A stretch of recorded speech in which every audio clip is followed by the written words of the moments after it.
Saudara, pemerintah menyebut generasi muda jadi incaran kelompok teroris untuk menebar teror. Menko Polhukam Mahfud MD menyebut sejumlah pelaku teror yang diamankan memiliki persiapan untuk menebar teror. 23 tersangka terorisme yang ditangkap di Lampung dipindahkan ke Makobrimob Kelapa II, Depok, Jawa Barat. Dari catatan tim Densus 88, 2 dari puluhan tersangka teroris yang ditangkap adalah petinggi kelompok teroris Jamaah Islamiyah yang dikenal ahli membuat senjata dan bom berdaya ledak tinggi. Kewaspadaan akan radikalisme dalam bentuk teror harus terus ditingkatkan semua pihak. BNPT menyebut, saudara, di masa pandemi saat sebagian besar orang mengandalkan aktivitas di rumah dan bergantung dengan perangkat seluler, banyak pelaku teror memanfaatkan media sosial untuk menebar konten radikalisme. Dari data BNPT, selama 2020 sejak beberapa bulan di bulan awal 2020 BNPT telah menangkap 200 lebih tersangka sejak Desember 2020, Februari hingga Desember 2020 bisa Anda lihat di layar. BNPT telah menangkap 200 lebih tersangka pelaku terorisme. Bahkan 30 pelaku diketahui mengajak pihak lain melakukan aktivitas terorisme. Nah, mengapa generasi muda menjadi sasaran para kelompok teroris? Bagaimana membendung bibit-bibit radikalisme yang mudah merasuki ruang-ruang digital kita? Kami bahas seusai tayangan berikut ini. Keberhasilan tim Densus 88 meringkus 23 tersangka kasus terorisme menjadi bukti. Radikalisme dalam bentuk teror masih menjadi ancaman nyata. Puluhan tersangka kasus terorisme ini berhasil diringkus tim Densus 88 dari Lampung dan dibawa ke Jakarta 16 Desember lalu.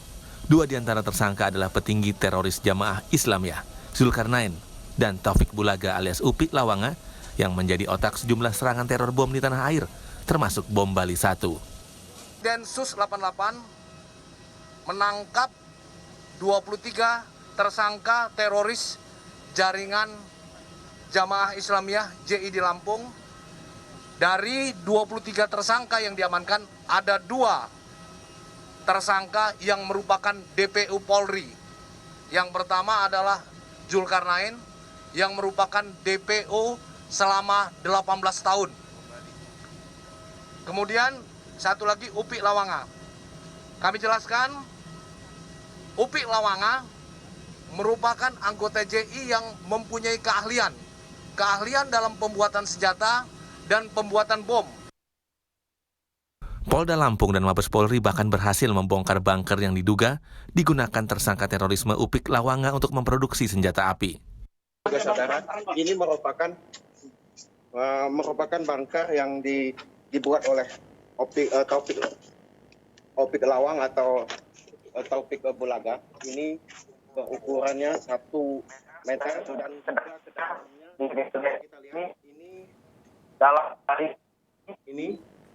ini tempat yang diduga tempat pembuatan senjata api oleh Taufik Bulaga.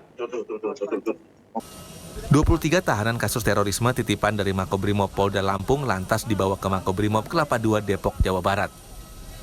Menko Polhukam Mahfud MD menyatakan, 23 tersangka teror yang ditangkap sudah memiliki persiapan untuk menebar teror. Mahfud bahkan mengantongi data adanya sekelompok anak muda yang dilatih untuk meneror orang penting.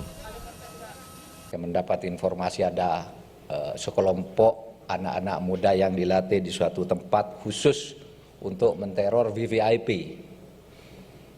Saya dapat foto latihannya juga. Nah, yang seperti ini, jadi ideologi itu radikalisme yang mengarah, menghantam ideologi itu, 1 intoleran, 2 yang lebih parah dari itu adalah teror. Teror itu karena paham jihadis, paham jihad yang salah. Untuk meredam radikalisme, Mahfud MD mengingatkan pentingnya menguatkan persatuan. Dari data Badan Nasional Penanggulangan Teroris atau BNPT, pandemi COVID-19 bisa menjadi momentum pelaku teror melakukan propaganda radikal melalui dunia maya. BNPT menyebut sejak Februari 2020, lebih dari 200 pelaku terorisme berhasil dibekuk selama pandemi COVID-19. Kewaspadaan masyarakat penting dalam menghadapi segala bibit radikalisme berisi kekerasan dan terorisme. Tim Liputan Kompas TV.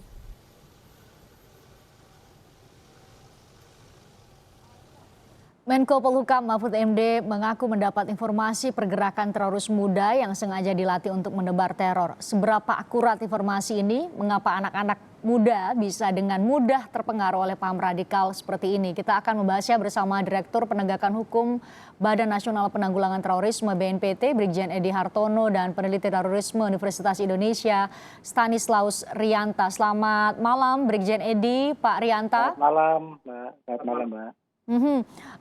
BNPT juga punya data demikian, Pak Brigjen Edi, karena November lalu Kepala BNPT Komjen Pol Boy Rafli menyebut juga sudah membuka kerjasama dengan atau berkomunikasi dengan pesantren-pesantren karena memang ditemukan bahwa anak-anak muda banyak yang terpapar paham radikalisme. Anda bisa paparkan kepada kami detail datanya, Pak? Terima kasih, Mbak.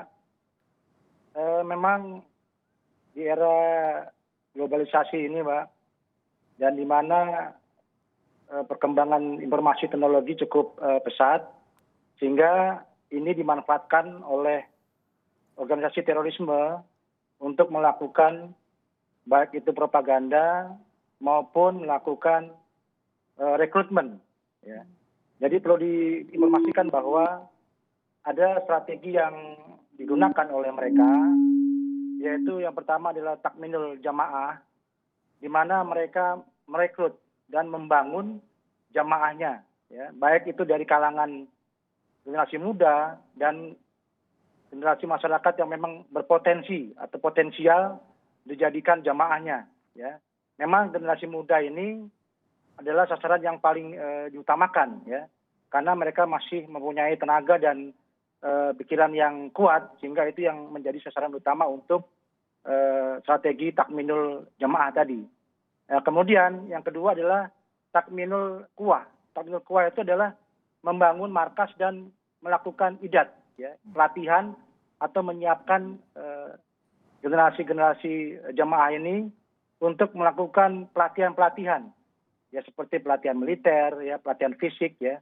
Itu nanti tujuannya adalah untuk melakukan amaliyah, ya. Jadi mereka sudah melakukan beberapa kegiatan, makanya oleh sebab itu BNPT yang mempunyai tugas melakukan pencegahan, yaitu melakukan kesiapsiagaan nasional, kontraradikalisasi dan deradikalisasi, termasuk mengkoordinasikan aparat penegak hukum. Ya, jadi oleh sebab itu Pak Kepala BNPT melakukan pendekatan, penggalangan untuk kesiapsiagaan nasional kepada tokoh-tokoh masyarakat, ya, tokoh-tokoh agama, untuk sama-sama membangun, ya, membangun daya tangkal atau daya cegah terhadap pengaruh, ya, paham-paham radikal terorisme, baik secara offline maupun secara online. Nah, justru inilah yang online ini yang memang kami pemerintah melakukan kerjasama termasuk dengan Kominfo, ya, dengan PPATK, dengan jajaran intelijen untuk mereduksi paham-paham radikal terorisme yang ada di cyberspace atau di daerah media sosial. Begitu, Mbak. Caranya seperti apa dengan mendeteksi website-website atau media-media sosial yang digunakan untuk menyebarkan paham terorisme atau seperti apa teknisnya? Bisa Anda jelaskan kepada kami? Ya, tentunya BNPT sesuai dengan tugas dan fungsinya di Undang-Undang Nomor 5 2018, di mana kami memang selalu bekerjasama dengan kementerian lembaga terkait, ya, khususnya ketika untuk memonitor, ya, konten-konten radikal, apalagi yang mengarah kepada radikal terorisme, tentunya kami akan melakukan upaya filterisasi, ya, supaya doktrin-doktrin atau paham-paham yang terdapat di dalam media sosial ini bisa take down, ya. Jadi, kami terus melakukan upaya pencekalan konteksnya dalam konteks konten, ya, sehingga narasi-narasi yang dibangun mereka itu tidak menyebar, ya, terlalu menyebar. Kemudian juga kita melakukan kontra narasi, ya, memberikan narasi-narasi yang memang benar dengan menggunakan tokoh-tokoh ulama yang menyampaikan pesan supaya apa yang dipahami bahwa ini adalah salah, gitu. Pak Rianta, ini disampaikan Menko Polhukam secara terbuka kepada publik bahwa banyak sekali ada anak-anak muda yang terpapar paham radikalisme. Anda melihatnya bagaimana? Pemuda lewat media sosial tadi disampaikan oleh Brigjen Edi paling mudah karena mereka paling ramah, paling mengenal media sosial saat ini sehingga mereka lah yang disasar, atau ada faktor lain, Pak Rianta? Ya, ini kan bukan fenomena baru. Tahun 9 yang lalu kan jadi juga bom Mario, inisial DDP, 18 tahun. Jadi memang sudah sejak lama teror ini akan bahkan ISIS itu anak-anak. Jadi memang kalau di DI tidak diberlakukan sebagai korban karena pertemuan umum perjuangan Islamiyah itu ada klausul yang menyatakan bahwa yang berhak melakukan jihad laki-laki akibat. Nah, memang remaja digunakan oleh ISIS. Kalau banyak digunakan oleh ISIS. ISIS lebih kejam lagi seperti JAD, dia menggunakan anak-anak seperti kasus di Surabaya dan lain-lain. Nah, bedanya untuk pelaku ini biasanya dari keluarga yang broken home lalu dia melakukan kelompok. Kalau anak-anak melakukan ini biasanya dia mengikuti orang tuanya. Jadi memang ada seperti itu. Nah, memang ada faktor dari remaja yang menjadi daya dorong melakukan teror itu karena memang kebutuhan eksistensi mereka, kebutuhan kebutuhan di ruang-ruang yang mereka butuhkan dan energi mereka yang cukup besar. Mereka milih dilatih, jadi itu dimanfaatkan oleh kelompok teror melakukan seperti ini.